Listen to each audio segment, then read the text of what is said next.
Panhandle residents are still rebuilding their homes that were left behind in ruins by Hurricane Michael almost a year ago. The rebuilding process is expected to last several more years, but reports show homeowners are still getting hit with squatter crimes on the rise.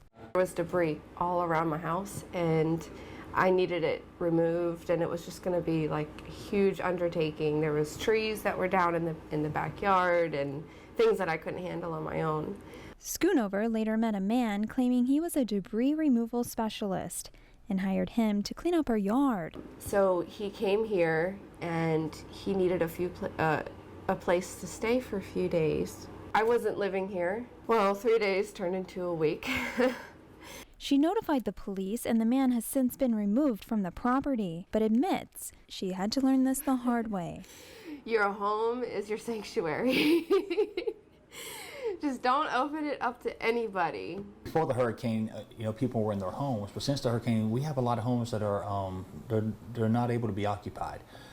So we have people that they're looking for a place to lay their head. Springfield Police Chief Barry Roberts and Assistant Chief Russell Voiles took us inside a few vacant homes recently overtaken by squatters. Police, you're an idiot, make yourself known. This is rather unique. The power is somehow on. We don't know how, we can't figure out how. Gulf Power says it should not be on, and so there's more than one person staying here. There's stuff written on the walls about, I'll kill you. The house is livable, but you have folks that have gone in there that don't live there and are causing damage to it, and the homeowner's in the process of trying to sell it. Although they do have certain property rights, Voiles walks us through authorities' very first step in removing a squatter. Code enforcement came out and put a unsafe structure sign up, which also has a no trespassing warning on it.